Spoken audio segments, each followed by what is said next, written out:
This is the Your Kick-Ass Life podcast, episode number 102. All links and resources you hear on this podcast can be found at yourkickasslife.com/102. This is the Your Kick-Ass Life podcast with Andrea Owen, a no BS guide to self-help and badassery. Because ladies, let's face it, life's too short for it to not kick ass. And here's your host, the girl who serves it up straight with a side of crazy, Andrea Owen. Hey there, ass kickers. I hope you are well. And we have kind of a different episode today. I have sort of combined solo/interview/Q&A into one episode. This is going to be longer than my typical episodes, and it just is. Sorry, I didn't mean for it to be so long. It just ended up being that way. But as some of you know, I offer Q&A episodes where you can write in with your specific questions about your life, and we might just answer them on a podcast episode. So I'm going to get to the listener's question in just a minute. And first, I have a couple of announcements. The first one is that I'm excited about a letter I'm sending out to the mailing list on Monday. It's a juicy story that I have never told before publicly. That's coming out on Monday. So if you are not a subscriber, you might be a podcast listener, but you just wait for the notifications from the podcast. You can easily sign up by texting the word kick-ass, make it all one word, KICKASS, to the number 444-999. And you can get that email coming out on Monday. And the other thing I wanted to tell you about is a class that I'm teaching that's coming up. Registration doesn't officially open until Friday the 10th, but since you're all pod listeners, you can actually sign up early if you want.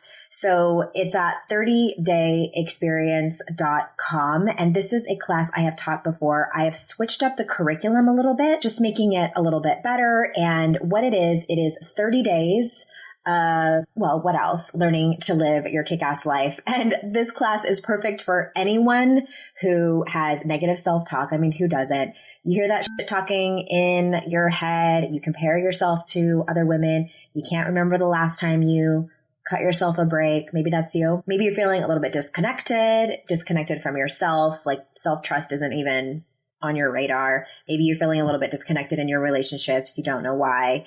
And maybe you feel that you aren't measuring up in different areas of your life, at work, as a parent, as a partner, maybe just as a woman. And if that's you, then I really encourage you to head on over to 30dayexperience.com and check out the class. This is my most affordable class that I offer a year to be able to get access to me, where we have a private Facebook group. And it's a small, intimate group. If you've ever done my 7-day challenge, which is a free thing that I do, that's a very large group with hundreds of people. This is a smaller, more intimate group. And I answer your questions in there. We will have live chats. I'll probably do live video. I'm sure that I will. And really what we're going to work on, what you'll walk away with, is tried and tested tools on self-kindness and self-compassion. That is foundational in your ability to feel better and be happier and have better relationships. We are going to work on self-forgiveness because I have found that to be a huge topic with women. We tend to carry around stuff that we did and beat ourselves up for it and kind of punish ourselves for years and years and years, decades sometimes. We're also going to talk about self-acceptance and self-expression, because you hiding out in this world is not helping anyone. And we are also going to talk about something that I've actually never taught before in a class yet. I taught it in a workshop when we did our live retreat in Mexico recently, but we are going to talk about really getting to the bottom of your inner critic's story, because it's one thing to have tools on changing that self-talk, which I feel like is really important. But if you take it a step further and really look at what's underneath it, that can move mountains. So that's what we're going to do in that class in the 30 days. You get a new lesson every week. There are 4 of them. I just mentioned what those are about. There are going to be 8 challenges that are optional, but I think important. And you have access to the materials forever. So go check it out. It's at 30, it's the numbers 30, 30dayexperience.com. There's some special bonuses in there too for you to look at. And let's get on with the topic. So today's question comes from a listener named Nikki, and Nikki asked the following. She said, I would really like for Andrea to talk about life after divorce on the podcast. I know it is a really heavy topic, but Andrea is literally a picture to me of where I want to end up. I love that she is able to laugh with such joy, and I love that she managed to build a family and a beautiful business afterwards. So I think if she could help us dip our toes into what one should do at the different stages post-divorce in terms of your self-talk and ownership, etc. Also a related topic, forgiveness. Forgiveness, what it means and what it doesn't mean. So thank you, Nikki, for sending that in. And I really hope I can help you out with this.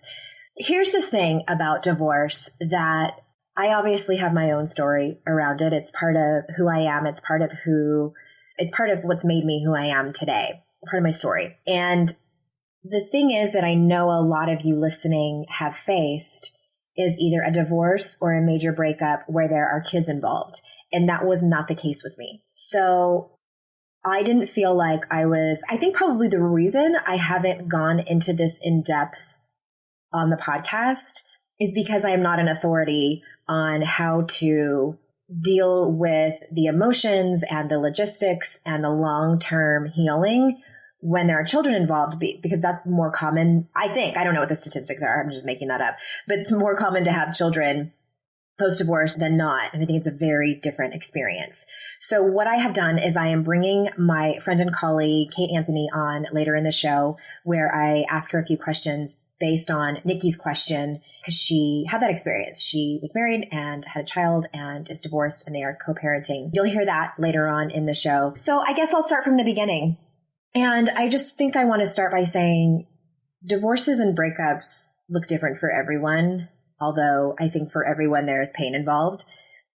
Some breakups and divorces are a long time coming and some are sudden. And I feel like mine was both. And I think now I have come to the conclusion that sometimes we're never fully over it or never fully healed. I'm like using air quotes over here that you can't see. But when we can start to accept that, is really the place of when we can start to feel better and start to forgive, start to trust again and move on. At least that is how it's been in my experience. And I feel personally that I have scar tissue, for the sake of sounding cheesy, scar tissue on my heart. And I have come to the conclusion that I feel like I'm about 90% healed from my divorce. And that feels like a lot. And quite honestly, that feels like enough. Because for a while, I thought getting remarried would heal me, and it didn't. Moving out of the city that I used to live in, that I lived in for 36 years, didn't heal me. Having children with someone else didn't heal me. Having a successful business didn't heal me. Time didn't heal me, which is what so many people tell us, right? What healed me is surrendering to the process of grief, surrendering to the process of loss, of longing, of nostalgia, of disappointment, and accepting the fact that the dream I had was dead, and honoring that dream that I had, and honoring and accepting the fact that it was no longer. So I've jumped ahead a little bit. And for those of you that don't know, I will try to be as brief as I can and tell you the story. So I met my ex-husband when I was 17. I had just started my senior year of high school. He had just graduated from a rival high school. And we met in September of 1992. Seems like 150 years ago. It was the early 90s. It was a fun time. And we dated for about 10 years, I think, before we got married. I think it was about 10 and a half years when we finally got married. And I had wanted to get married long before that. And he was rebellious, and he was in his 20s. I mean, looking back, I don't blame him. He was having fun with his friends, and he wasn't ready to settle down until he was ready. And quite honestly, I think when he did, we had kind of broken up, and I had given him so many ultimatums. I think he just wasn't ready to lose me. He also wasn't ready to get married.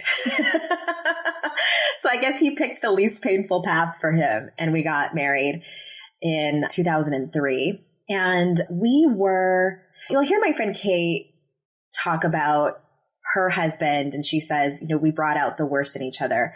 that wasn't the experience of my relationship. We didn't bring out the worst in each other, but we were so young when we met. Neither of us had the tools to have a mature relationship, and we didn't grow together.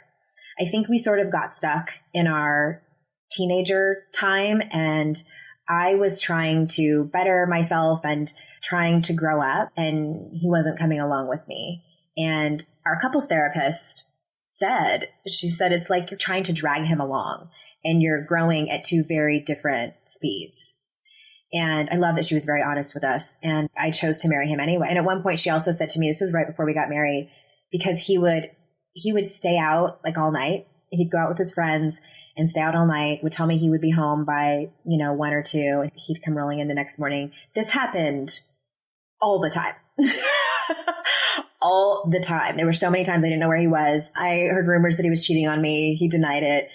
This was all through our 20s. Looking back, he was. And I was no angel to him either. It was a mutually destructive relationship. And we loved hard and we fought hard, and it was very intense is what it was. And looking back, I was very much addicted to that. I was very much addicted to him. I was addicted to the intensity and the drama and the chaos.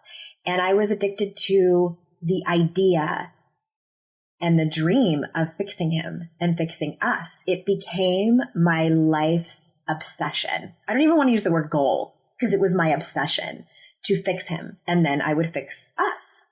And I tried and tried and tried for years and years and years. And it was exhausting. I sacrificed who I was doing that. I hated the person that I had become. I was micromanaging. I was controlling. I was bitchy.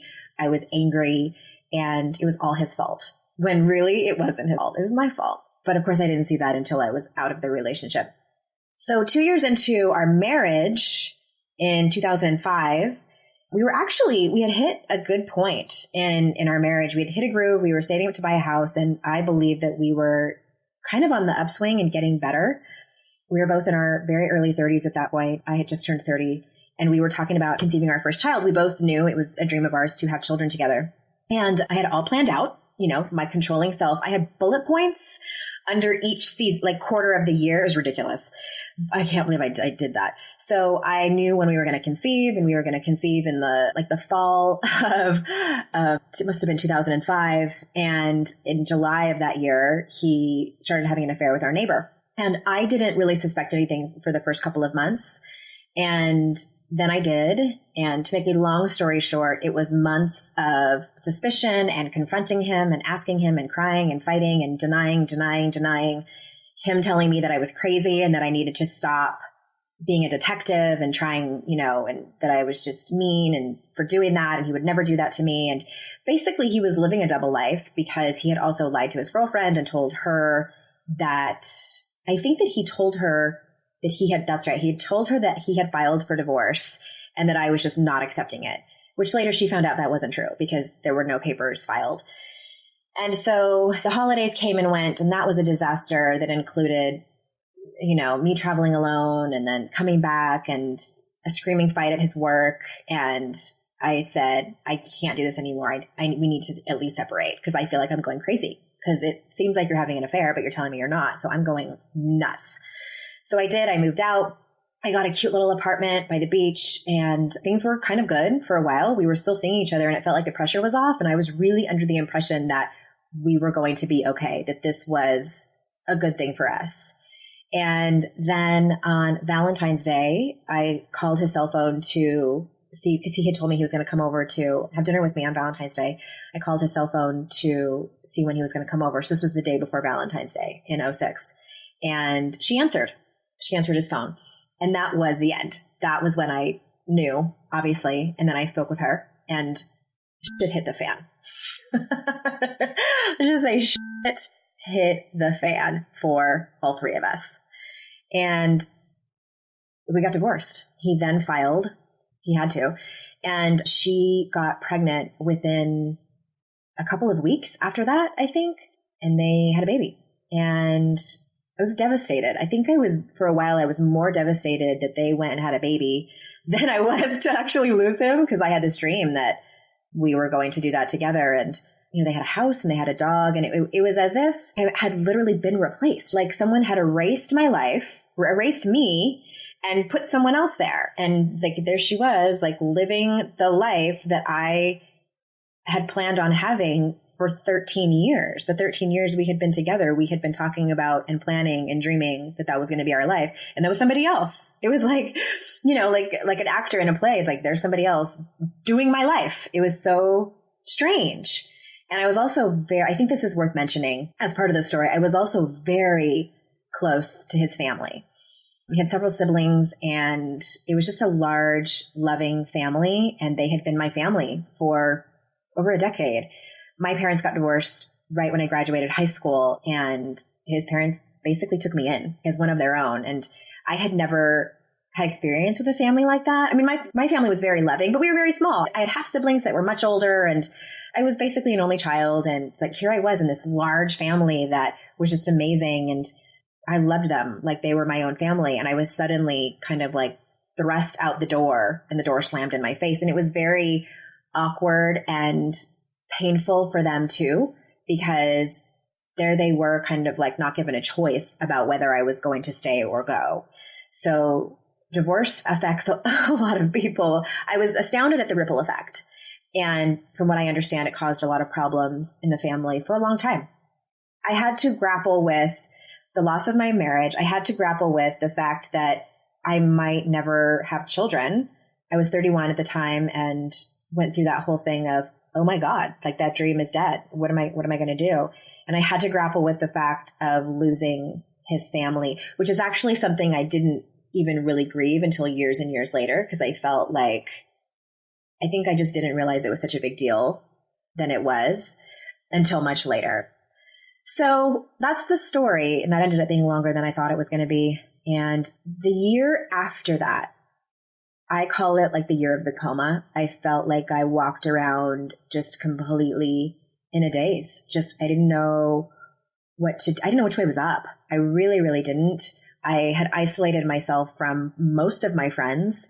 I think most of my friends didn't know what to say or do, and I didn't either. And so it just they kind of organically went away, probably me pushing them away too.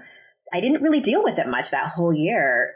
And officially, I think in the very beginning, I was on the right path as far as going to therapy and like reading self-help books. But then I started dating, which was probably the worst thing I could have done for myself. It was a huge mistake. It was a huge mistake. So given the fact that I was also a love addict, it was my numbing mechanism. And I can honestly tell you, I really didn't start to process and heal everything until around 2008, which was after the birth of my first child and after I was already married. I wanted to mention that because I think that that's probably common. I think that for many people, it's just like such a shock, or they're just like kind of walking around in a daze and don't know what to do, and then it starts. I had to be really intentional about it too, because I had become a master at like just shoving it all down and just, and I was distracted. I met this new great guy and I had a baby and, and my life was, I was moving on, like capital M, capital O, I was moving on. And that was how I was going to heal. And like I said at the top of the episode, it didn't work. And I thought that it would, and it didn't. So I had to do other things to actually heal, which I'll get to in a minute. But I think that what I do now, as opposed to what I didn't do before, is that I honor feelings when they come up. So again, this was about looking and getting really curious around the feelings of grief, around the feelings of loss. Me starting to grieve the fact that I had lost his family was huge. And Brene Brown talks about this in Rising Strong, and it's part of the curriculum that I do with clients, is looking at longing. And she says, sometimes we don't know that we long for something until it's gone. And that when she said that, I was just like, holy shit. That's how I felt about his family. It was a community. I felt like I was part of something that I had never been part of before. And I didn't realize how much it meant to me and how much I loved them and how much I loved and felt safe with them until the rug got pulled out from under me and they were gone in an instant. And that part wasn't a long time coming. That was like, see ya. I had a phone call. So one of my ex's brothers was engaged during the time that we split. I mean, I had known his brother since he was 13, and I had known his fiance since they started dating years and years. And she and I were close. And she called me, in the midst of all this. Like, it was within a couple of weeks of us splitting. And she called and she was crying and she said, I have to uninvite you to our engagement party.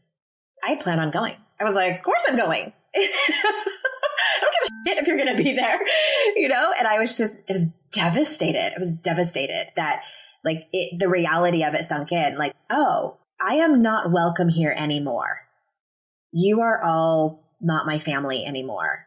And I'll never forget that phone call. And she was crying and I was crying and we were angry. And it's just how it happened. It's just a fact of what was happening. So that sucked. That was painful. And it's still even hard to talk about. And even recently they had a baby. I'm friends with her on Facebook, and they had a baby recently, their first baby. And I see him pop up in my newsfeed and I'm like, God damn it.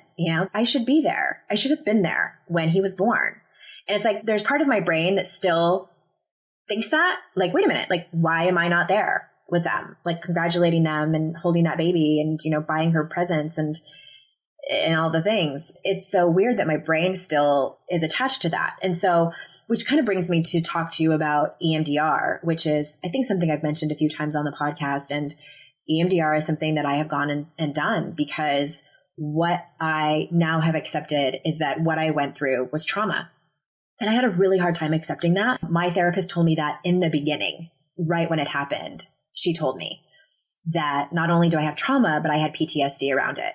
And I was like, no, because I felt like my story wasn't bad enough. PTSD and trauma is for people that have survived horrific things like rape or violence or wars or, seeing things as children that children should never have to see. And that was not the case with me. I felt like I was a grown-ass woman who got dumped. Like, that was it. And I should be able to just figure it out on my own. No, don't say the word trauma. That is not, don't categorize me as that. And slowly I kind of had to break down and be like, all right, maybe because my brain doesn't really understand that we need to kind of move on. So I found a therapist in my area who does EMDR, and it has helped tremendously. So if you are someone who might want to look into it, to find a trained person, please, that is certified in that work. It's emdria.org to find someone in your area. And I won't go into too much like what it actually entails, but I have found it to be extremely helpful for trauma and just working through it and just not being so upset about it anymore, really. It's, again, like getting back to just accepting the feelings as they come, even if it's been several years down the road. Every once in a while, he shows up in my dreams, and it's very strange, and it's different scenarios, but a lot of times I dream about like his parents' house where we spent a lot of time.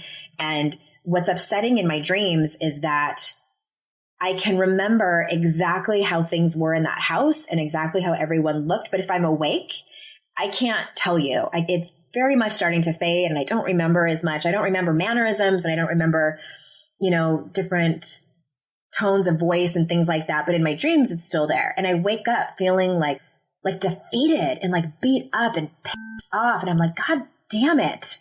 Why are you still here? So I think now what I do, and this has just been in the last couple of years, is like I have the dream and I'm like, oh, well, that happened. That was kind of sucky, but whatever. And it's so much easier for me to move on from my day instead of making it mean something. And that's what you'll hear myself and Kate talk about in a little while, is that I have stopped making my feelings about it mean something. Because for a long time, especially in the beginning of my marriage, I thought like, if I'm still grieving what happened to me, then that must mean that I don't love my husband enough. That just means that I'm not committed enough. And I probably need to just like throw myself more into motherhood. And I was making up all these things and how I wasn't good enough in my present life because clearly I would not, it was like a flip or a switch I wanted to flip. I always want to say flip, I want to switch. But I felt like there was something I wasn't doing. And really what it came down to was that what I wasn't doing is just surrendering and accepting feelings and like letting them come. And there's that saying, the only way out is through. And that's what I wasn't doing. And so before I go on for another 6 hours about this, I wanted to answer Nikki's question about forgiveness. And for me, forgiveness has come in layers and I have to revisit it. And it's become less and less over time. So I feel like I'm kind of to the point now where I have like fully forgiven him. And I think that what has helped me a lot, and Brene talks about this also in Rising Strong, is just being generous with compassion for him. And what he did sucked. And there are so many different ways that he could have gone about that would have been less painful for me and more in integrity. But he chose not to do that. I truly believe he did the best he could with what he had. I do.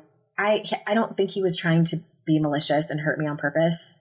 I think it got away from him and he did the best he could. He didn't have a lot of tools at the time, and that's it. And it was a lot easier for me to forgive him. And every once in a while it still stings, but it's a lot less than it used to be. And I really attribute that to, like I was saying just a few minutes ago, feeling whatever feelings come up and not judging them and just, not making it mean anything and working on forgiving him. And it does not at all condone the behavior. It doesn't make it okay what he did. It just means that I love myself enough to know that what he did didn't mean anything about me and that I can't go back and change time. Like it just is what it is. And I could also say like, well, there were such huge lessons to learn. And that's true. And that's good. But I think that for someone who's kind of raw in it, doesn't want to hear that. Like, I want to punch you in the face. If you're going to tell me like, look at the silver lining. What was the gift in all of this? No, much later. And I'm grateful for what happened, but it took me a long time to get to a place where I was grateful for what had happened. But I think that's it. I think forgiveness is so complex and it really, really relies on the fact that you have to, and Brene says this, like you have to let something die. And for me, I had to let go of the dream that I had, the dream that for a long time, for almost a decade and a half, I had that this is how my life was going to be. And it ended up looking different. I think for some people, it might be one day at a time.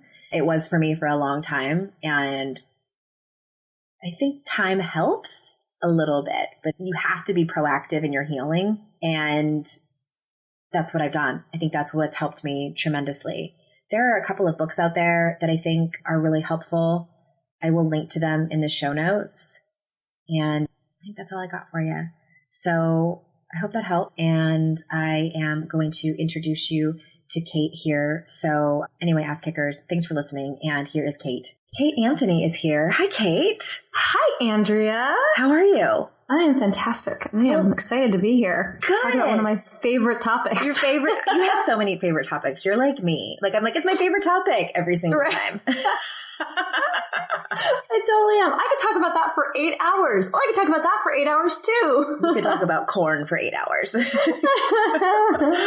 But I'm really glad you're here. And I was thinking about this question that our listener, Nikki, wrote in about. And I thought, okay, I got to get somebody else to talk about this. And as I mentioned before, I don't think I'm an authority on divorce when there are children involved. The first person I thought about to have on is you, because you have experience here. So tell us, if you could like briefly just share with the listeners your story and just really kind of what went on then and like what's going on now.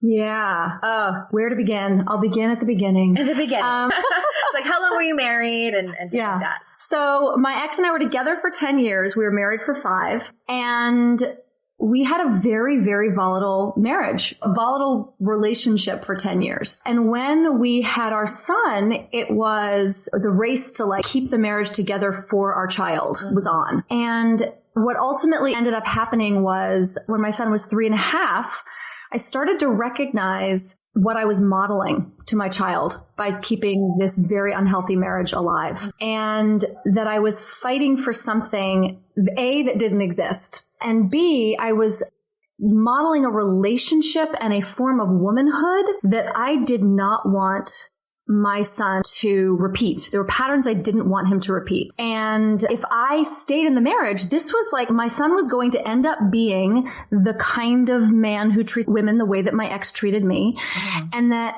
I was going to teach him to choose women who were like me. And what was so interesting was that I thought on the inside, I was this like powerful, awesome, like together, really sort of like powerful woman. Mm-hmm. But what I was displaying and who I was really being in the world was everything in opposition to that. And the day that I realized that was the day I decided to end my marriage. And what I realized was that my husband could be a better man with someone else. I could be a better woman with someone else or without him, right? I just knew our relationship and our union, our togetherness was toxic. Mm-hmm. Okay. How old is your son now? So now he's going to be 11 in July. So he's almost 11, which blows my mind. Blows my mind. I know. And my ex is remarried to someone who is so much better suited to him and to whom he is better suited. They have an amazing relationship. When I see them together, I think, oh, yes, that's what I want our kids to grow up with. To see.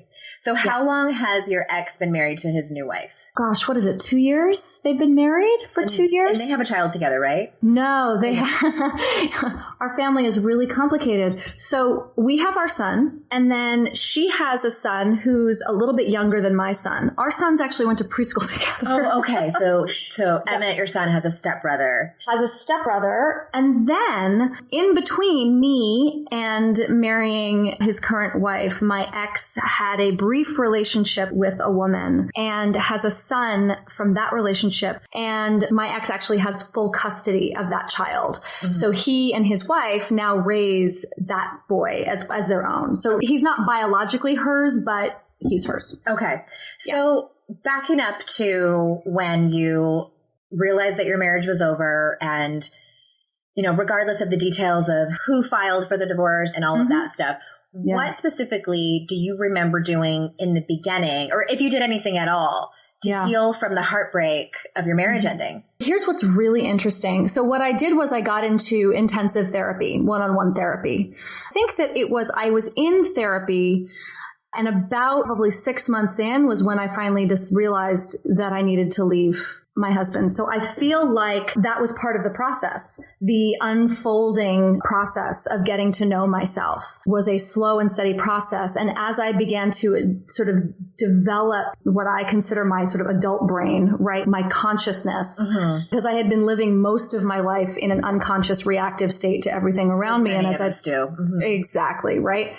And as I developed my sort of higher consciousness and my conscious brain and started to make adult decisions, that was the beginning stage of me being sort of more objectively able to view myself and my situation and be conscious in the choices that I made. And one of the biggest choices that I made was leaving my marriage, but it wasn't the only one. So I continued to do that work. So I did. I continued to do that work. I went back to the gym.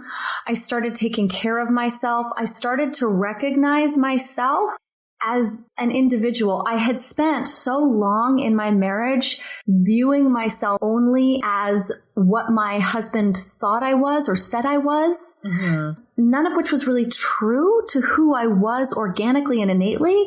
And so it was a real process of self-discovery, really. Who am I? I mean, when I got out of my marriage, I couldn't have told you my favorite color. I couldn't have told you. We used to go to restaurants and I would sort of stand behind him while he looked at the menu to choose whether we would eat at that restaurant. And it wasn't because he was controlling and he was going to take on that responsibility. It was that I literally couldn't read a menu and tell you if I wanted to eat at that restaurant or not. I was so far removed from understanding myself in any way that I didn't even know what foods I liked. Yeah. It sounds like you just kind of gave yourself permission to take the time to get to know yourself. Yes, absolutely. I really did. It was like small things and little things, you know? Yeah. I mean, small things and big things. So getting to know my favorite color, getting to know the things that I really enjoyed, things that I liked, going back to things that I had done in like high school and college. And then also exercise was such a huge one, going back to the gym, because no one was telling me that what I was doing or that I needed to be doing it because then I would be acceptable. Yeah.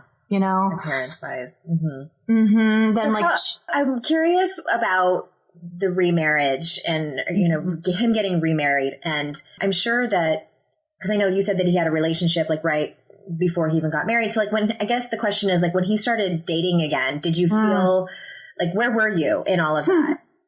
God, it's been an amazing process. And here's what I'll say. What I'll say is that the first thing that happened when I got out of my marriage was I couldn't have been more excited. I felt so free. I was so happy. People would come over to my house and say, oh my God, because I moved out. And they would say the energy here is like explosive. There was just this palpable excitement to my life that I was no longer sort of under the thumb of the oppressive marriage. I don't want to just blame it all on him. This is who I was as well. Mm-hmm. So I don't want to, I take full responsibility. It was a bad combination of people. And talk about people sort of being with someone who brings out the best in you. And he brought out the worst in me and I brought out the worst in him. And so in the beginning, it was just so exciting and all of this. And he got a serious girlfriend pretty soon after because he's the kind of guy that likes to be partnered. Mm-hmm. I first was like, I don't want to, it was weird. It was, I don't want to say painful, and then eventually my son said, like, Mommy, I want you to meet Sarah. He would come home and be like, Sarah made me a treasure hunt. And Sarah did this. And Sarah and Daddy and I did this. Mm. And I'd be like, ugh. Yeah. On the one hand, like, I'm so glad Sarah does treasure hunts. Cause I don't do treasure hunts, whatever. But that was when it started to hurt just a little. Mm-hmm. And part of what hurt was that he was nicer to her than he ever was to me. Mm-hmm. And I was like, okay, really? And then I met her and she was so lovely. And then which probably in a little tiny way made it worse. Here's the thing. She was younger and she was skinnier. She was like two-dimensional. She was so skinny. She was young and she's beautiful. She's like a model. She literally is. She's and so sweet, right? And on the one hand, I was like, gross. And on the other hand, I was like, well, this is great for my son. This is great for my child, So you were able to turn the focus and make it more about your son than about you. Some days. Yeah, one day at a time. Sometimes. In my best moments, I was totally able to do that. No, I really was ultimately, but without, I would be lying if I said that sometimes it didn't sting. Yeah.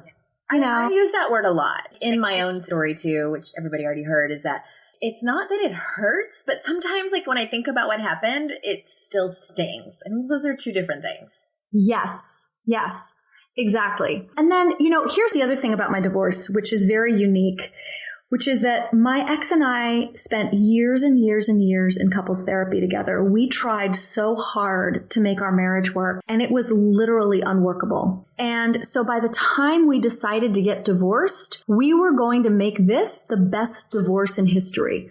We were going to do it so well because we worked so hard to make our marriage work. By God, we were going to make the divorce work. Mm-hmm. And so we did. And we, continued to have holidays together in the beginning, which meant that I had to host his girlfriends for holidays at my house. And for a couple of years, I did this because it seemed like the best thing to do for our child. Mm-hmm. And I think it was. I think ultimately he was, it made the transition a little easier for him. A couple of times it was confusing. He was like, I don't understand. Like, if we're still doing this together, why can't we just do everything together? Just live together, yeah. Yeah. First Thanksgiving was truly, truly difficult. It was me and my mom and my ex and Emmett, and there was nobody else. So it was weird. And we were having a great time. And we were joking around and we were being like the best of us. And Emmett was like, well, then if we're getting along, let's get back together. Mm-hmm. And then we had to explain that the reason we were getting along was because we weren't together. But it was confusing. So the next couple of holidays, we kind of buffered it with other people. And on the one hand, it was great. And on the other, I started to feel like I was doing nothing but spending my life supporting my ex and his new relationships. Romances. Yeah. Yeah. Basically, I really was.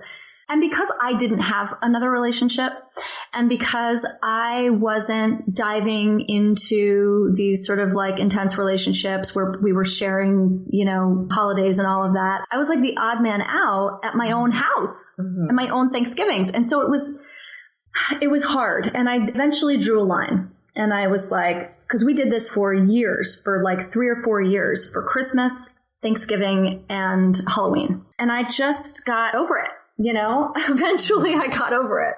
Well, let me ask you, so because you were mentioning that you would, like that example that you gave about the Thanksgiving that you spent together and you were getting along. Did you ever have moments when you were divorced and not living together where you kind of were getting along, or maybe he would bring up like an old joke that you had and did you ever have those moments where you're like, well, maybe he's not so bad. Maybe we could make it work. You know, Andrea, the truth is I still have them, and I actually have them more now. That's sort of what I was getting at. Like in the beginning, it was this relief. It was joyous. It was exciting. It was like a whole new world. And the more time that goes by, and I'm 7 years out, the more time that goes by, the larger the waves of grief can be. And it's very interesting. And I think part of it is because he is married now, and I have lost a part of him.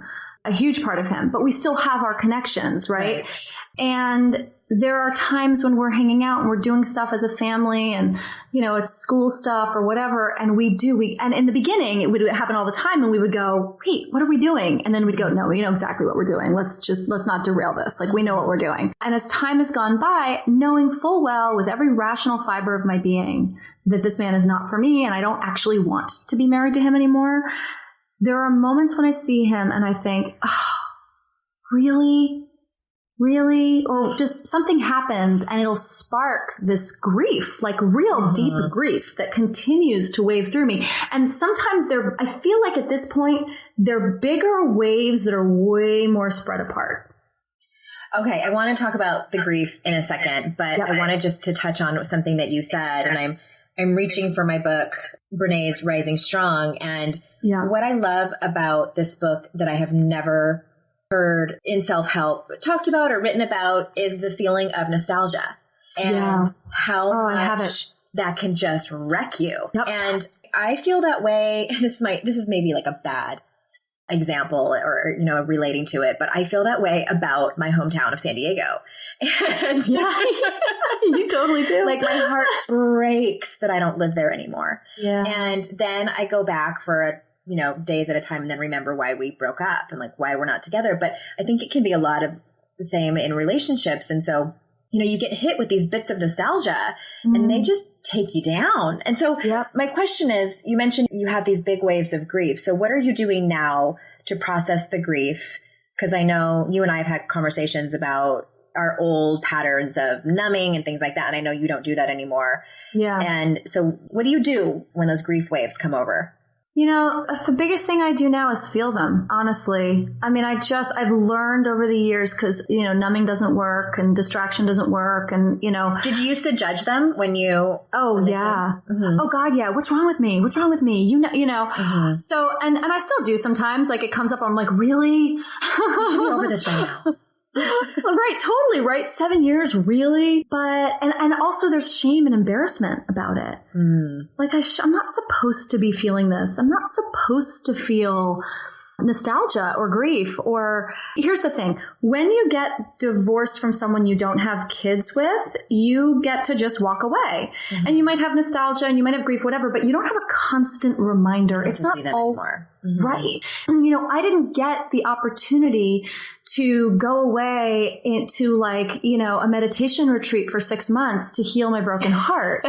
You know what I mean? Like, you didn't go to Bali and meditate with the monks. Right. Exactly. I didn't get to eat, pray, or love. You know, I literally just had to, you know, love you, Liz Gilbert. I didn't get that. What I had to do was see my ex almost every day. Like almost every day. So now when I get hit with those waves, I sit with them, you know, and I'll cry. I'll let myself cry. It's okay. And they don't take me down. Here's the thing. Feelings, right? They don't take me down anymore. I have feelings. I am not my feelings. I am not overtaken by them and like dragged through some sort of cathartic. It's like, you know, I have a feeling. Sometimes it's a big feeling and it's just a feeling and I allow it and then I move through it. I love that. And, it's like an old saying, the only way out is through. And it is so cliche because it is so damn true about feelings. True. And I love talking about this and reminding myself about it and reminding my listeners about it because so many of us judge our feelings. And like you were saying, like we're not supposed to feel this way. And then we feel like guilt and shame and confusion about our feelings that we're not actually feeling. And then we're numbing them out or just avoiding them altogether. And really, and I hesitate to say like, don't judge your feelings, just notice if you're doing it and then just letting them come and cry in the shower if you need to. And even though it might not make any sense to you and it might be like, why am I still feeling this way? And then it'll pass. Yep. Yeah, it really, and that's the thing, right? This too shall pass. Again, another cliche, but it really does. And, my experience, both personal and professional, is that it only passes when you allow it. Right. Like you say, the only way over is through. And the more I try to stuff it, the more I try to drink it away or eat it away or distract it away or shop it away, the more it would just be waiting for me when I got home in a bigger, meaner, nastier form. Right. Then you're offloading it on other people that don't deserve it. What I want to remind the listeners of, which I've talked about before, is watch out where you make it mean something.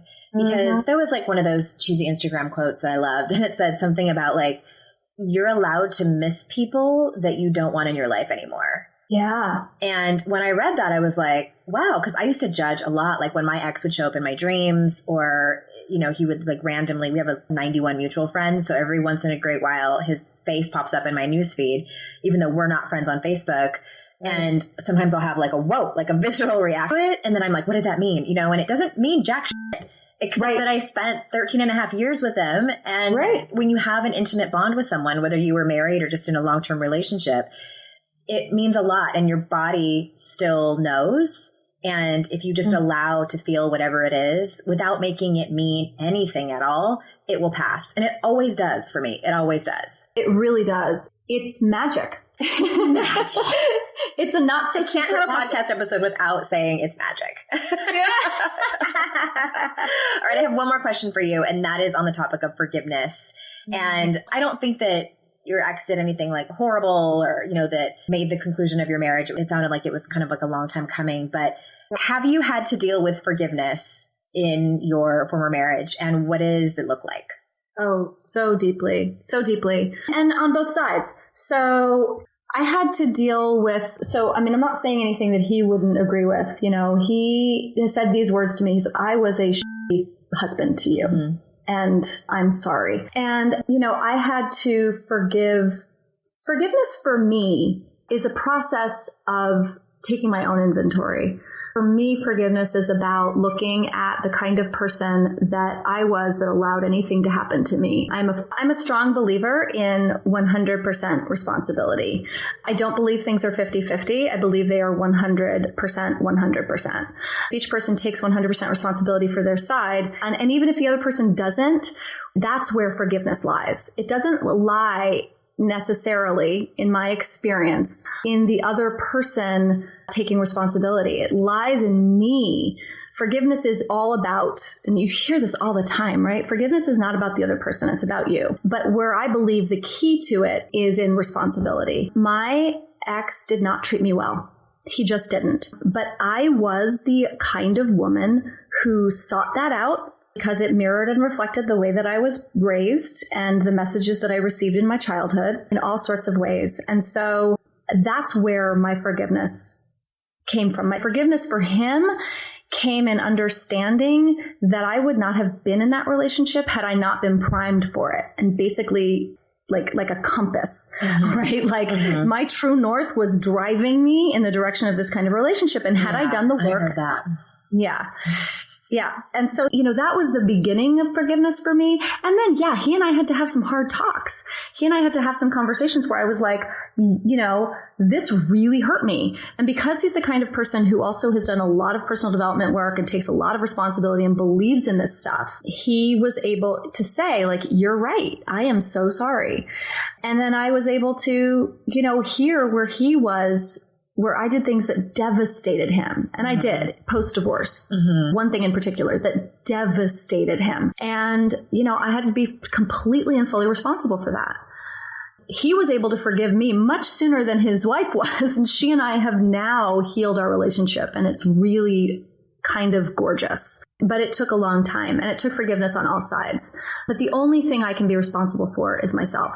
True story. Absolutely. And I love that you talked about self-forgiveness and forgiving him too. And I just wanted to touch on that for a second, because I think that your ex might be in the minority as far as men that are really into personal development and own and take responsibility for their mistakes. And I think that I just want to point out that you can still work on forgiving someone. I'm intentional about using the words work on forgiving someone, because I don't think it's just a switch that you flip. Right. You can work on forgiving someone even when they don't ask for it, even when they don't apologize. They might still being a jerk to you. I know that a lot of people that are listening probably are struggling with an ex that they still have to see because they have children together, and the ex continues to be an asshole. And I think that what might be helpful in those situations for anyone listening is to try and remember that, as hard as it is, that if you come from a place of just assuming, you may be wrong, but just assuming that they're doing the best that they can, because they very well might not have the tools to act and behave any other way, right? To try to have compassion for them.